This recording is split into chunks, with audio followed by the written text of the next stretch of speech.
Welcome to Politically Basic. I'm your host, Kyle Campbell. As we always do, we're breaking down the basics of all political issues and current political events so that you get to decide. It feels like a Newsom nonsense kind of day to me, and who better to help me break down the basics of what's going on in California than our new friend blowing up social media with his Become a Dick campaign as he makes a run for the California Assembly, Dick Lucas. He's running for a seat in California Assembly's District 51, one of our most critical districts that covers Santa Monica, Beverly Hills, and West Hollywood. He calls himself the most YIMBY politician in America. He eschews party politics, running as an independent on a pro-building agenda. He's a father and business owner living in Santa Monica, right in the belly of the beast, and I'm so glad he's here to talk to us today. Welcome, Dick. Thank you so much for having me, Kyle. Great to be here. This is great. I have so many questions for you, so much to talk about. But first things first, what's a YIMBY? A YIMBY, and I'm glad you're asking me about this because a lot of the YIMBY folks would appreciate that question. Those are actually some of the, well, I'll start with what a YIMBY is. So YIMBY is yes in my backyard, and it's a counter to a NIMBY. In fact, I think the NIMBY term came first. NIMBY means no in my backyard. And what it means is a NIMBY is someone that they protest all types of building in their backyard. If a new housing development's going up, a new apartment building's going up, a new business wants to allow outdoor seating, for example, they say, no, no, no, no, no. Don't change anything in my environment. I want to freeze everything. And you have a very extreme example of this in San Francisco where everything is considered historic. So you have a historic laundromat, you have a historic bench, you have a historic park, you have historic this, historic that. So much that we've just frozen the culture. And it freezes progress. And the downstream effects of that are it raises the cost of everything. Now, a YIMBY is a direct response to that. A YIMBY is mostly younger people. It's mostly on the left. Where this movement comes from. And it's basically, we want development in our backyard. We want businesses to be able to flourish. We want regulation and building and safety and red tape to make sense. We don't want it to take 10 years to get a permit. We don't want anyone to be able to sue to stop development. So that's what it is. And I'm a big YIMBY because YIMBY means more prosperity, means more jobs. It means lower the cost of housing. It means that we actually live in a living, breathing, and functioning environment where things can change. We can add things, and we can have a neighbor. We can improve our neighborhood, basically. Okay, I've heard of that. Well, I've heard of NIMBY, but we call it slow growth or no growth over here in my part of California. Can't get much done, and it is a little bit of a frustration sometimes. So thank you for breaking that down. Dick, tell us a little bit just about your background. I mean, who are you? Where did you come from? And what's your past experience that has led you here? Awesome. I'm from Los Angeles. I grew up, I went to Notre Dame High School in Sherman Oaks in the Valley, and I went to school back east. I went to Boston College, studied computer science, very into technology. That's partly why a lot of my ethos, my political beliefs come from my belief in technology, my belief that we can raise the standard of living if we allow things to get built and allow new technologies to be deployed. I ran track in school. Like I said, I studied computer science. After that, I was an Android developer. And then a few years into that, I hiked the PCT. So I think I'm the only politician that's actually hiked from Mexico to Canada. Wow. I've hiked the entire state and then also Oregon and Washington. I did that with my sister in 2019. And I started a business when I got back from that. My business partner said at the time, we were working together, and he said, okay, when you get back, if you still want to do this, let's do it. I got back. I said, yeah, let's do it. We bought the domain right before I left. We started a software development agency. So we build Android apps, iOS apps, and websites. So I've been really into technology since pretty much 8th grade. I would say that's when I really started reading about it all. And now I do it for a living. And I had my own podcast like you're doing. I have a lot of respect for what you're doing. I had my own podcast. No one listened to it. You definitely had more viewership than I did, where I was mainly interviewing people. And then I was talking, then I started shifting to mostly talking about technology and current events. And I was getting more into politics. And then I started writing voter guides, and I started publishing these voter guides. And this was in about 2022 when I started doing this. And I said, let me go through the entire California ballot. In California, for those that don't know, we vote on a lot of things. We vote on judges. There's a ton of props we have to vote on. direct democracy, but I think what it does is it ends up making it gives people a ballot fatigue to where they don't research anything. They throw their hands up and say, I'm going to vote R, I'm going to vote D. I think we vote on way too many things in California, but we can talk about, we just we don't vote on too many things.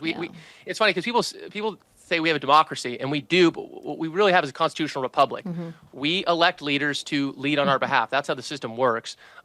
So I think that we've gone in California too far to this democracy, thing. And you say, oh, he doesn't like democracy. Well, that's not what I'm saying. What I'm saying is if you actually look at the ballot, it makes people's eyes roll in the back of their head. They don't know what they're voting on. And there's a lot of special interests that can manipulate people this way by just showing an ad, pumping money into ads. So I was working on these voter guides, and I was like, well, hold on. There's probably good politicians out there that are just not winning. So I can use what little audience I have to do the research and get these politicians elected. And what I realized is there are no good politicians running, especially at the local level. A lot of these races are uncontested. There's not even debates. If you try to find videos, like when I'm doing the research for this voter guide, I'm trying to understand. I'm going to every person's website. I'm trying to understand what these people believe. Best way to see what someone believes is a debate. And there's no debates, especially in a one-party state like California. The leaders are anointed, especially in a non-competitive district like mine, which it's D plus, 40.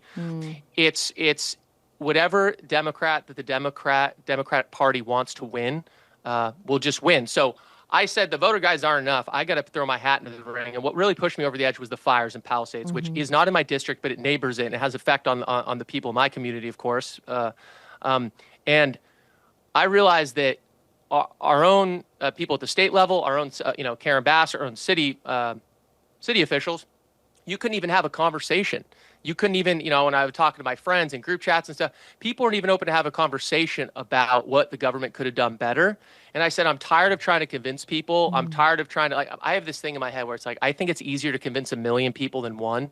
If you're trying to convince one person in a group chat, we all do have the group chats where someone's super political. And I was like, I can't do this anymore. I just need to run. I need to actually try to convince people. I need to put my name out there. I need to do something. And when I launched the campaign, it felt like a weight was lifted off my shoulders because it's like I'm finally doing something that I claim to care about. Well, that's a really good reason for running. And you're exactly right. These politicians are being farmed and groomed and installed, and they don't have their own minds, and they don't feel any connection to the campaign promises that they made to get there. And sometimes they don't even have to make campaign promises. You just have to have the right letter next to your name. So absolutely, you are running as an independent. Yes. Tell us about the strategy there. Strategy here is, listen, I will run as anything. I don't care. I think there's way too much emphasis on party, and everyone says that. But I really think that we are at a tipping point in America where if you look at the numbers, if you look at the number of people that identify as independent, well, it's always been this way, that there's more independents in this country than there are Democrats or Republicans. And everyone says the silent majority. Well, that silent majority keeps increasing. The number of registered independents keeps increasing. Now, if I ran as a Democrat in this district, I wouldn't get I'm saying too many things. If the party came to me and said, this is what's crazy, Kyle, is that I released my campaign video. I never said the word Republican or Democrat once because I don't think it's important, especially at the state level. I think these things matter even less. The closer, the more you zoom in on politics, the more the parties just don't make sense. I get at the federal level. I kind of get at the state level. City level, I certainly don't understand it. We're talking about roads and infrastructure. It's like that's not left or right. People bring way too much party baggage in this. But not one Democrat reached out to me, not one Democrat. And I actually before I launched my campaign, I went to some local, this Democrat group, some meetings just to kind of vibe check in. And I didn't even go to actually some Republican meetups stuff. I was just like, I kind of understand that, but let me try to understand more what's going on in my backyard. And not one, my video went viral. I never said Republican, never said Democrat. Not one Democrat reached out, not one person on the left reach out to want to talk to me. And if the party came to me and said, hey, we want you to be the new face of the party, I'd say, great. I would put a D next to my name. I don't care. I'm going to focus on the issues. But the reality is if I ran as a D, very likely, almost certainly, I wouldn't have the backing of the party.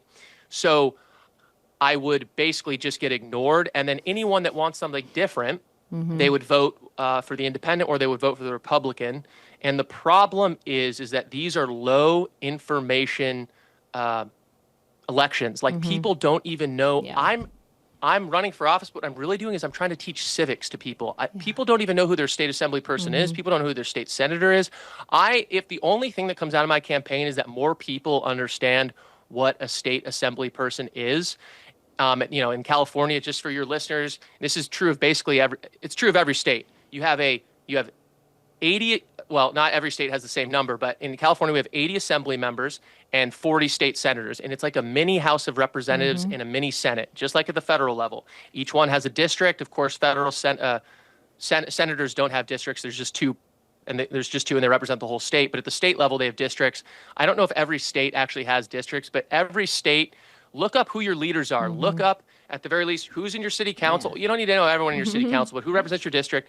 Who's your state assembly person? Who's your state senator? You should know your senators as well. Sign up for their newsletter. Your federal senators, and your congressmen as well. Follow them on Instagram. Follow their newsletter. Do 10 minutes of research a week, and you will feel more connected to the political process. You'll learn, and you might.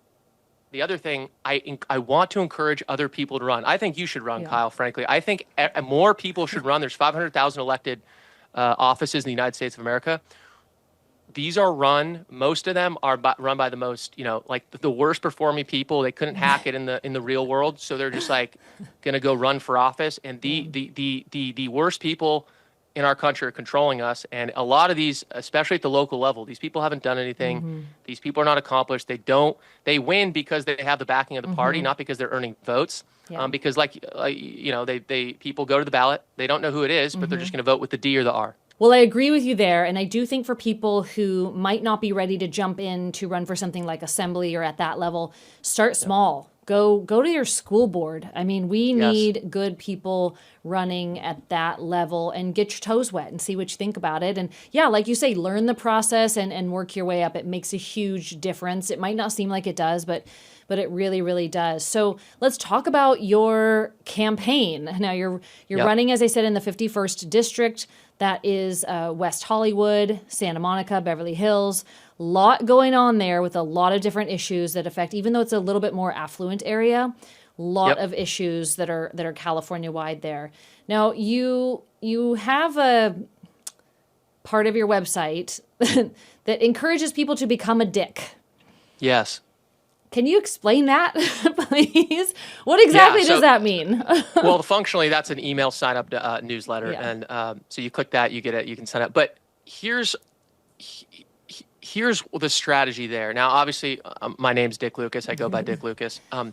But I am trying to shake people's brains a little bit and get them to double take, because what we have is, especially at the local level, it's just not interesting. You need to, if you want anyone to listen to your message, I'm not saying I'm bombastic or I say stupid things I don't actually believe just to get attention or anything like that. But what I do try to do is I try to be engaging, and I try to say things. I try to speak quickly because I assume no one cares about what I'm saying, because who cares about local politics? I try to say things, and like in my campaign video, I said, California needs a dick in the room. It's a little tongue in cheek. Dick Nixon had pins like, I think I love Dick, things like that back in the day. And I'm just trying to play off that to get people excited, to get people like, oh, hey, here's a guy who's just kind of saying funny things. His name's Dick. He's leaning into it, and it's just funny. And people, it's memorable. And people want, the number one thing is name recognition in this game. So I'm really trying to get my name out there. And I am in this, Kyle, and I hope we talk for many years to come. I'm in this for the long haul. I think there's it's an uphill battle, as we talked about earlier, to win this election, but maybe I win in 10 years, maybe I win in 4 years, maybe I win in 6 years. I'm having a lot of fun. I'm trying to get my name out there, and I'm trying to fundamentally get people to care about local politics, get my friends to run. I tell everyone, I tell you to run. I tell everyone, people reach out, they DM me, they say, how can I help you? I say, you can run for office. That's how you can help me. I love this. You're really committed to this endeavor, and it's really coming through in everything that you're saying, and we can catch the energy even through the screen right now. So I love everything that you're talking about. Tell us a little bit about the main components of this campaign. What are you running on? What are you all about? So main components of the campaign are housing, homelessness, and the economy. So Housing on the housing front, that's what we discussed. YIMBY, the housing front. Well, let's just go through the stats here, and these are things that I really like to ground the conversation with this.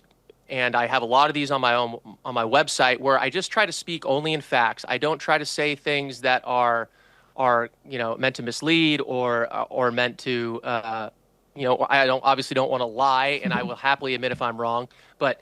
Some of the things, we have the highest housing costs in California. We have the highest homeless population. We have the highest unemployment rate. We have the highest poverty rate. We have the second highest electricity rate, utility rate. We have the highest gas prices. We spent $24 billion on homelessness from 2018 to 2023, and we did an audit. We don't know where the money went. We don't know what is reproducible. We don't know what worked. We spent $30 billion on unemployment fraud during COVID because we stopped paying for $1 million a year piece of software. That's insane. And obviously, the boondoggle to end all boondoggles is the high-speed rail, which is estimated when we first started, I think it was in 2008, it was estimated at $28 billion. Now, just the Bakersfield to Merced line is estimated at $28 billion, and the entire project is estimated at $128 billion. And just this past budget that Newsom proposed that will be passed in May, it will, that's when it will be passed. He just proposed it. I'm sure you heard of that. We are only allocating $1 billion towards the high-speed rail. So let's just say, like, per year. So it will take another 100 years at current funding to finish this. Now, of course, there's federal funding that was pulled, but it's just absolutely insane. So I ground it in those facts, and I work from there. It's like, okay, so those are the facts. That's what the game is. Now, where are my priorities based on that? Housing, homelessness, and the economy. So housing, we have the highest housing costs in the country. Why do we have high housing costs? It's impossible to build here. Full stop. It is so difficult. It's basically, you know what I like to say? I like to say it's illegal to build here because it basically is, if you want to do anything, an interesting way to think about this is if we were to level our so keep the laws the same in California. Let's just use California as an example, but this really applies for a lot of the country, but keep California. Let's just say everything got erased and we had to rebuild from scratch. If we had our current laws, we could not rebuild our current society with the current laws, or it would take 1,000 years. And I don't say 1,000 years tongue in cheek. I actually mean 1,000 years. So if you have a system like that, it needs to be completely rethought. It's not about changing things at the margins. We need to add a whole bunch of housing supply. Now, I'm running as an independent. Everyone thinks because I'm critiquing the Democrats that I'm automatically a MAGA, Republican, like whatever. I am focus purely on the issues, and the fact of the matter is it's the Dems. This is somewhere where we just passed SB 79, and by we I mean California, which makes it's easier to build housing, a denser housing, so apartment buildings near transit stops. Now, this is something that the Democrats, I give them credit for. They are better on housing than the Republicans. The Republicans, I think, are all about cutting red tape and stuff like that, but a lot of them, they're really big on the single-family housing. Steve Hilton's an example of this. They're big on the single-family zoning, but what about the apartment buildings? What about being able to put apartment buildings in Santa Monica, for example, which does an okay job, but it could do a lot better. Especially, San Francisco is another example of that. It could do so much better. So on the homelessness front, we spend billions of dollars a year, and the results are just ghastly. I mean, in Newsom's State of the State address, which I listened to the whole thing, it was cringe, to be honest. I guess all those things are kind of cringe, but what he said, they lowered homelessness by 9%. Now, if the amount of money that we pumped into that as a state was basically for every homeless person that we got off the street, it cost $1.6 million. To solve this issue, we basically need $300 billion. And what I'm saying is we spent, as a state, $24 billion. The Manhattan Project in inflation-adjusted dollars was $30 billion. We won a war for $30 billion. We built an atomic bomb. We cannot build, for $1 billion, we should be able to build a state-of-the-art facility that can give people the care they need. Not everyone's addicted to drugs. Not everyone has a mental issue. That is the majority of cases. People look at me like, oh, he doesn't care about these people. I care more than the people who claim to care. I am not concerned about using terms like houseless or anything like that. I want these people off the street. I want them to get the care they need. I think that the housing we do give them, they should have to be sober for. I think the fact that we don't have sobriety checks, and it's not even allowed, in fact, with state-funded dollars for this stuff. And what's even crazier, Kyle, is that take an area like San Francisco, there are private dollars private institutions that will build housing that will not take tax dollars, public money, because as soon as you take $1 from the government, the amount of regulations and BS you have to deal with to get the thing built is just insane. So some private institutions, private money say, we don't even want the tax dollars because this is going to make this whole thing slower. And then on the economy front, this is another area where Newsom touts. We have the fourth. I think we might even be the fifth biggest now. I think we might have dropped, whatever it is. I get it. We have a huge economy. We have a huge economy despite everything the government is doing, not because of it. We are resting on our laurels. If you talk, yes, and the reason we have a big economy, the biggest, is because of the high tech sector. It's not all the small businesses, and we have, we do a lot of manufacturing here. But the reality is, it could be so much better, especially with the small businesses. You talk to anyone trying to run a restaurant, or the insurance costs, or to do anything. I talked to a guy, he was at the Santa Monica Chamber of Commerce event. He said he had to, the toilet handle was on the wrong side. He had to spend $80,000 replacing it because the handle was on the wrong side. He was opening up a small business in West Hollywood, and you just think to yourself, what is going on? So we can do all these things to cut red tape. Like I said, highest unemployment, highest poverty rate. How do we lower the unemployment rate? We bring more businesses. We encourage more businesses. We bring more jobs here. So everything just needs to be rethought, and those are my three priorities, because. And I always like to, housing, homelessness, and the economy. I really try to do that because I assume, again, when I'm talking to someone on the street, they've got 30 seconds, if that. They do not care, so I have to be quick. Yeah, no, absolutely. You are quick. You're doing a great job. And it's true that it does feel illegal to try to build anything in the state of California. I would say that you could apply that same logic to running a small business, that it feels illegal and that you're trying to fit something foreign into an existing body. It's just so hard. And that's why we're seeing them flee. People are leaving the state of California faster than they're leaving any other state. It's a mass exodus. Even though some people say, well, the population has grown. Has like it? 0.1%. Well, I think it's funny because I think even who's coming in? I know. Right. Right. Well, it's like 0.1% too. If you look at the growth rate of Texas. Yeah. Texas is, and this is what I like to say to people on the left. I say, why are people why are red states winning? If you want to win, and again, I don't care if Dems win, I don't care if Republicans win, but if I want both parties to be as great as possible so we have the best possible option at the ballot box. But it's if you can't answer the question, why are people moving to red states, or you think that that's a ridiculous question, I can't help you. I think that you've completely, it's almost you're beyond saving. People can afford homes there. There's more jobs there. It's cheaper to live there. There's many reasons. And we need to replicate a lot of the winning. One thing I'll say, we have a federal system in America. We have 50 different states running 50 different experiments. It's easy to see, which state has low housing costs. Austin, Texas is a great example. What is Austin doing? They are building a lot. We should do that too to lower housing costs. What state has a lot of businesses moving to it?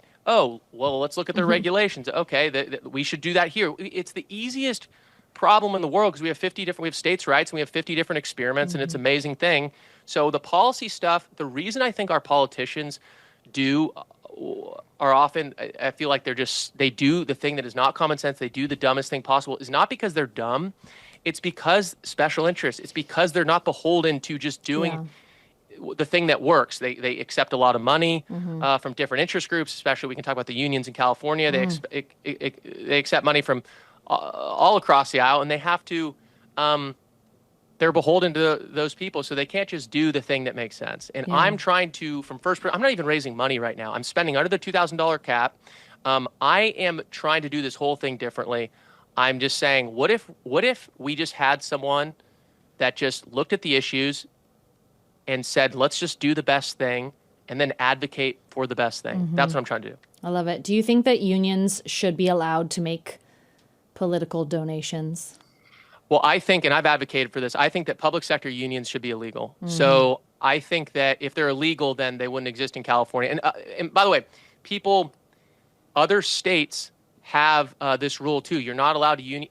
And I'm talking specifically about public sector unions, and the reason is because in the private, in the private sector unions that are working for, you take the auto workers, for example.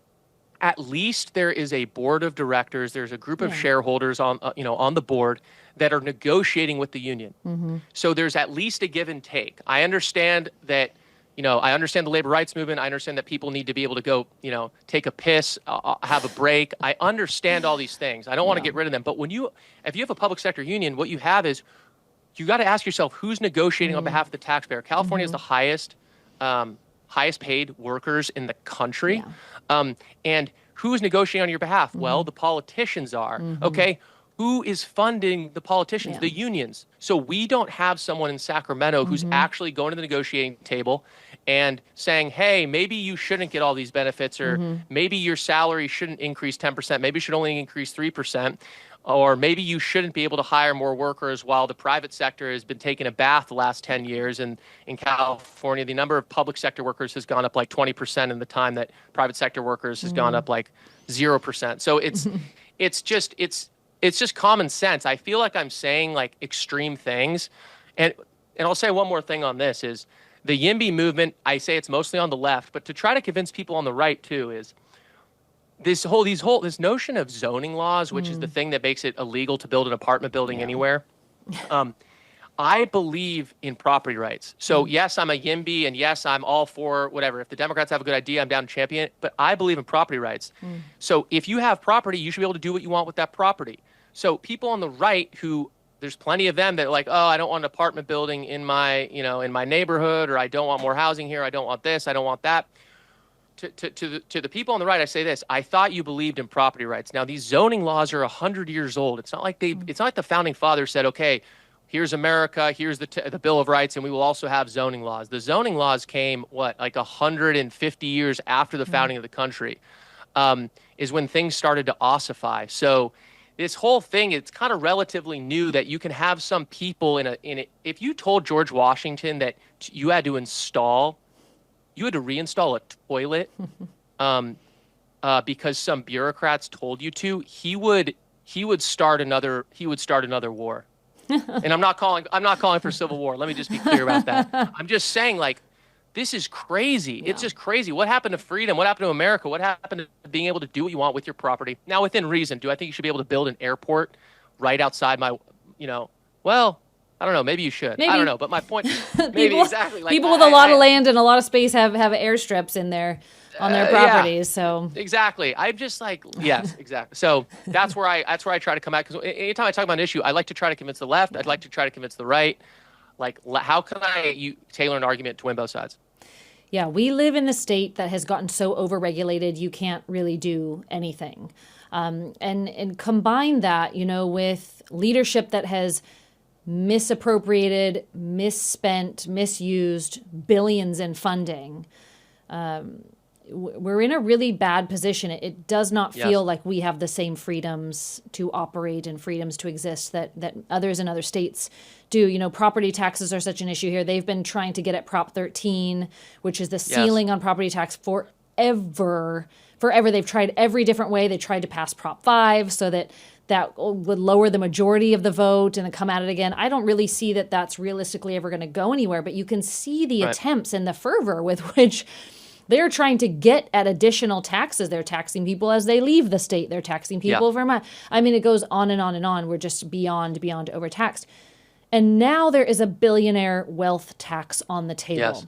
Now this one's wild because on its face, people, especially people who don't live in California, it's very easy for them to repeat the, popular talking point. Well, everyone should pay their fair share. We don't need billionaires. If they have so much, they can give 5%. The reality of that is, again, that does go against every fiber of a free, Western, pro-capitalist, pro-individual rights, pull yourself up by your bootstraps, make something of yourself mentality that this country was built on. And you're a tech guy. This is where the rubber is going to meet the road here in California, and why so many of these billionaires have already started to move out of the state since hearing this. First problem is they'll all leave, and you won't get 5% of anything from anybody. So that's ridiculous. That's just going to trickle down for the people who are left. The second problem is when those wealthier, people, whether they have made their money in Silicon Valley or they have it's generational wealth or whatever, they're most likely positively pouring into the economy here, whether that's just in the spending, just in the property ownership and the taxes they pay, or maybe it's large business and they're offering jobs, right? So that all flees and leaves. The reason this one is so scary is it's not just a straight 5%. They want 5% of what they are going to determine is the total net worth of this person. And so what I have heard is that this could actually bankrupt quite a few of those people whose net worth is partially calculated, especially those Silicon Valley people, in some of the individuals who were instrumental in starting some of these big tech companies or the Magnificent Seven. And so in order to actually fulfill that payment, that 5% tax payment, they would have to sell stake. They would have to sell everything that their net worth is propped up on. This would actually ruin a lot of those people completely financially. So they're not going to stay for it. Do you think that's going to make it to the ballot? And give me your thoughts as a tech person who understands that world and as somebody who is, pro-growth and pro-prosperity here in the state, and you understand the fraud and the waste that has happened here. What do you think of this plan to tax the billionaires? So it's interesting because I think that framing matters here, and there's been talk of this on X where it's not really, you shouldn't call it a billionaire tax. I mean, I think that's the official bill, whatever, but it's a business extinction tax is what it is. So it's also important to know it's not just the people. People think of the Elon Musk of the world. It's also people that have. It's going to kill the startup ecosystem is what it would do, because a lot of the founders have paper wealth, not actual wealth, but paper wealth that is not liquid. They've raised hundreds of millions of dollars, and let's say their company is worth $5 billion and they own 50% of it, so they're worth $2.5 billion. So the state would assess the tax, or would assess their wealth and say, okay, you gotta fess up 5% of that. There's no way for them. They'd have to take out a loan. They don't even have the liquid assets to do that. So it would, if you're building a startup right now, they're very scared. People are wondering, should I build it outside the state? Now, here's where I give the left, and this is where I try. Listen, if you want to talk about how we can tax billionaires better, if we want to increase the capital gains rate, let's have that conversation. If we want to tax, because a lot of what these super wealthy people do is they don't sell. Bezos isn't selling his Amazon stock sometimes he does. I mean, he's funding Blue Origin, and that's amazing. But they'll take out a loan against their stock, right? So they won't have to sell it. So maybe we can talk about, let's tax. If you want to tax that, make that a taxable event. We could have that conversation. The wealth tax is on a whole nother level. It's going way too far. You look at, again, this is where I like to, you just look at what other countries have done. Look at the countries that have done this. It is completely and totally backfired. The countries that do have a wealth tax, I think Norway's one. It's very minimal. So you can say that, but it's certainly not helping the situation there. And France even got rid of theirs. And France is by no means a bastion of capitalism. It's a total socialist country, and they even got rid of it. So it doesn't work. And by the way, the billionaires are the ones at least that are, that actually have liquid billions. They can move super easily. They can just go right over to Nevada. It's no trouble for them. They are the most mobile people. And to Newsom's credit, he said that this is ridiculous. And he's always been against a wealth tax. And also something here, Kyle, that I think people need to understand, it's even more insidious because they do it based on the voting rights. So for example, Larry Page, it's either Larry or Sergey, I forget which one, maybe both. They have voting rights like worth 30% of the company. Their actual amount of stock they own is about 5% of Google, but their voting rights are 30%. They get taxed on the voting rights. Oh, interesting. So it's a massive, and of course this bill is 30 pages. And the other thing is, this opens the door to, it starts out with billionaires, and it opens the door to, once we cross this Rubicon, then it'll be, okay, if you're worth over 100 million. Okay, then it's 50 million. Then it's 25 million. The biggest base in America, I think the top I don't know, all the billionaires own, I think, 17 trillion. And everyone else in America owns something like 180 trillion. So if you're actually looking at where the biggest pie is, it's like you can't just go for the billionaires. You need to go for a lot more than that. And it's going to be counterproductive. My view is, with the taxpayer dollars that we do have, and California has the second highest taxes per capita in the country. Let's try to, I'm not even out here advocating, oh, let's slash all the taxes in California. I think we should lower the taxes for everyone, but it's not like I'm making that a big part of I'm just saying what we are currently raising is let's spend it more efficiently. Let's make sure that every cent, let's make sure all the waste, fraud, and abuse is discovered and rooted out, and that every dollar is going to something that's moving the needle for our state and is moving the needle for our citizens. So that's where I come at this from. I think that's a big and also, part of it. One thing I will say on the Prop 13, it's funny because I tweeted this recently and then people came at me. And sometimes I like saying things because then I learned. I was like, ban Prop 13. I was like, ban Prop 13. And the reason I said, and I understand that what Prop 13 also, besides the fact that it freezes your property tax, it also forces you to, if you want to raise taxes, there's a high bar, I think, something like that. It basically makes it harder to raise taxes. The problem is, if you look at all the taxes, property tax is the least damaging one. Like, compared to income tax, compared to business tax, like, if you're going to tax anything in terms of growth, what's going to hurt the most is taxing income. It's taxing businesses. Taxing property is the least damaging thing. And in fact, you have people in my own family, they've lived in the same house for years. They're paying nothing in property taxes. And I'm not saying we need to rug these people, but I am saying that, does it make sense that it's someone down the street from you that's lived there 50 years is paying $2,000 a year and you have to pay like $50,000 a year? It just doesn't. It needs to be right sized. So, yeah, that's somewhere where I'm not like even an anti-all taxes guy. Obviously, I understand the government needs to function, but let's spend the money efficiently. Yeah, there's a concerted effort to abolish all property taxes, that you shouldn't be taxed every year on an asset that you already own. Right. And so I think, grandma down the street doesn't want to go from paying $2,000 a year to paying, $30,000 a year. Right.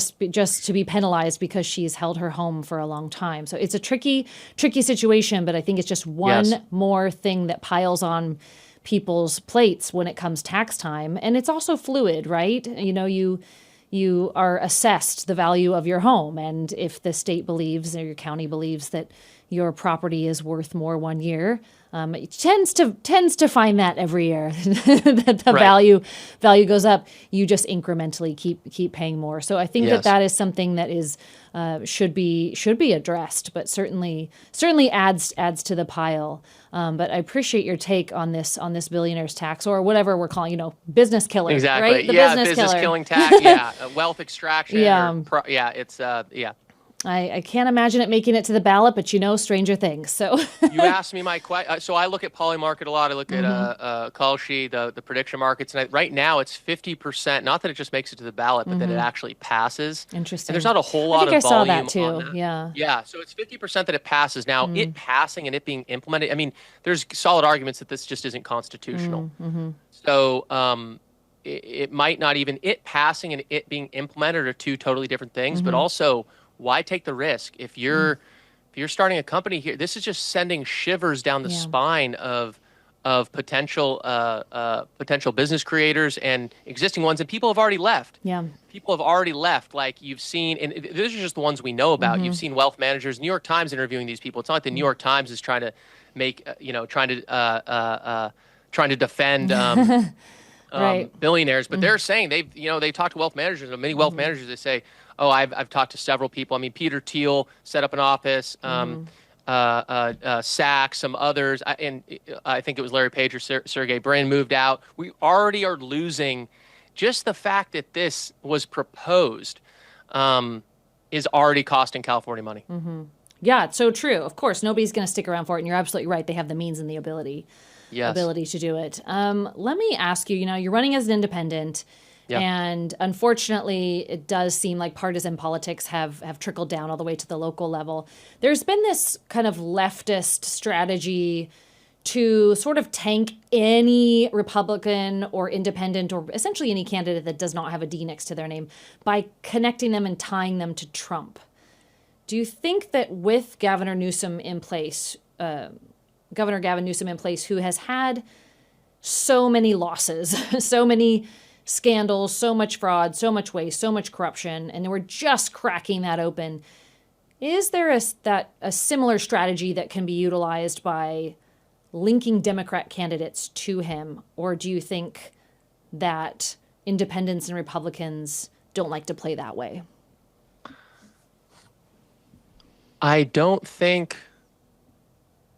it's funny because there's just not that many people, unlike he's only a governor. I like that you said Gavin or Newsom. I might need to just start saying that. Governor. It's a lot of syllables. I get tired, You know what? Dick. That's funny that we should, you should make like a parody account, Gavin or Newsom, and then have him say just, have him say crazy things, except his press office is already saying I was just going to say, we don't need that. It's called the official Newsom press office I think, account.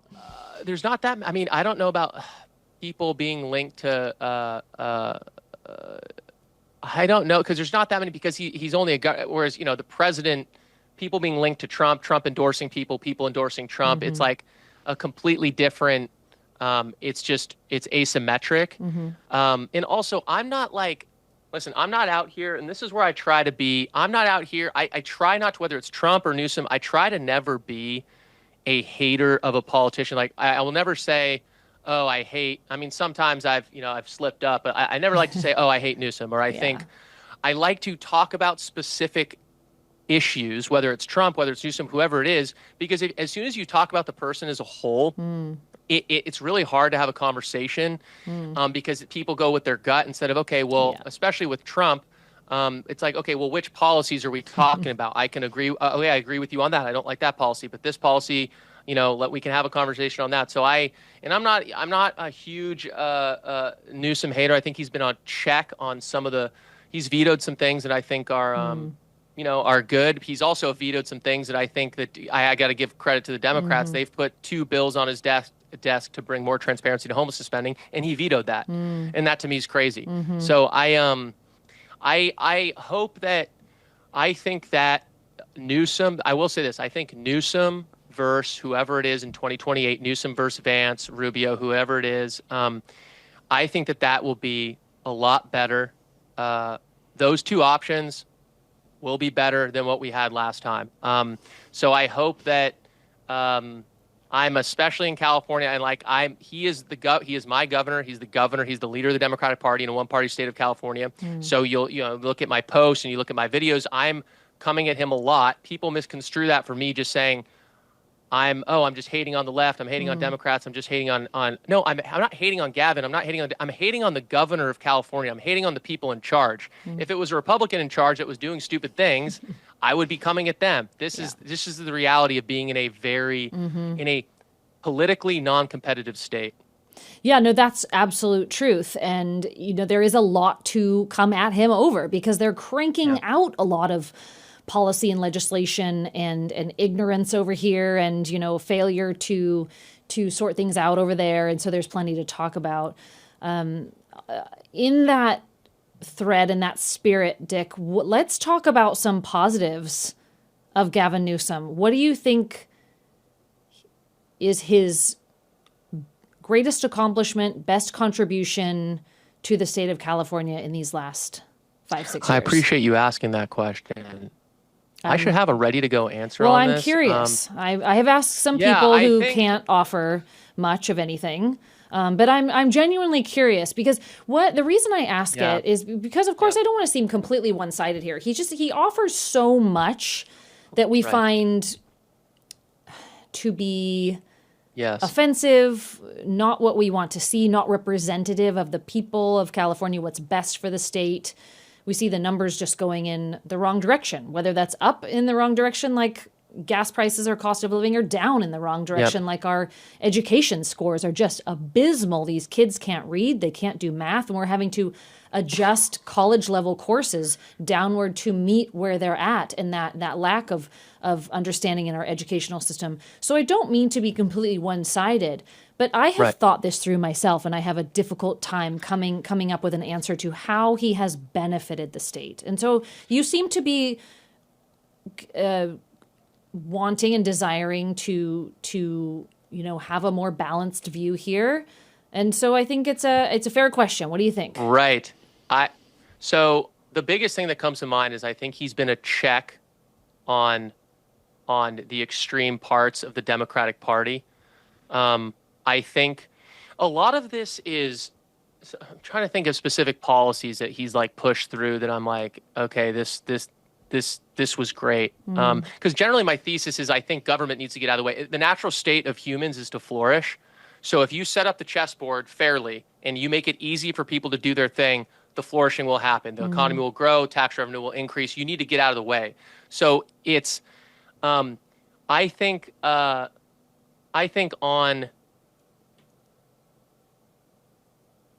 here's an example. Here's an example that I give him credit for. His podcast. This is Gavin Newsom. And this is whoever he has on. He just talked to Ben Shapiro. I listened to that podcast. He's talked to Steve Bannon. He's talked to people. I think that, and you listen to these, I think that, and this isn't a policy thing, so I realize I'm dodging a question a little bit, but a lot of politics is vibes. Like that's actually basically 90% of it. I just tweeted today. I was like, remember when we thought PolitiFact was literally going to save politics, and like it didn't do anything, because it's not about whether something's true or not. It's about a lot of it is messaging. And I think just the fact that Newsom has been one of the only Democrats to even be willing to have a conversation with people that he disagrees with is probably the single biggest thing that he's done. And right after the election, right after Trump won, he was immediately like, okay, what do we need to do here? What do the Democrats need to do better here? And he's willing to have the conversation. If you listen to him with Ben Shapiro, I actually thought he did a reasonable job. I didn't agree with everything he said. I think he dodged the question on income taxes by just pointing to other states. And he has kind of these same lines. If you listen to him enough, he does these same things. But him just being able to be like a seemingly reasonable guy and talk to people he disagrees with, I think is a huge deal. I will say the wealth tax, he's raising money to try to defeat the wealth tax. So it's not like often he is put up as, he's not an AOC, he's not a Zohran Mamdani. He is not that. And I think a lot of the times he's kind of because California is the biggest state in the country, and it's liberal, very liberal. It's like, it's the ultimate punching bag for the Republicans and the right. And in many ways it should be, because many liberal policies have failed here. But he's also not, he's relatively like moderate. Like he's not saying crazy things, and not willing to talk to anyone. And so I think that's kind of where I think he should get a lot of credit. But there's a double-edged sword to that, Kyle, because the reason he's doing that is because he's running for president, and he does not care about California. He was just in Davos in Switzerland. It's like, brother, my biggest issue with him is that he's focused so much on Trump, and he's trying to be the anti-Trump, that he's not focused on issues in our state. We have so many issues here. And I think the high-speed rail is a great example, is that no one can admit in the Democratic Party that is a complete boondoggle, because then they would have to admit that they've failed the last, 20 years. And no one can admit it, so they're just going to keep funding it a little bit so that he can make his way to the White House, and the next governor will have to pick up the pieces. So I think the COVID stuff was really bad. He shut down the state. Listen, I agree with almost all the critiques, but I like to think about, okay, who are the sweethearts on each party? Who's like right now the prediction markets have him ahead of AOC. AOC might even run for president. And I want each in California too, for the governor, I want the best person from each party to be the leader of the party, because I want the best option when I get to that ballot box. And also, if it doesn't go the way I want it to, at least there's a good the person that actually wins is good. So I try to like, yeah, that's the way. But honestly, I think it's a great question, and I think I should probably do more research on that. Like, what are some things that, because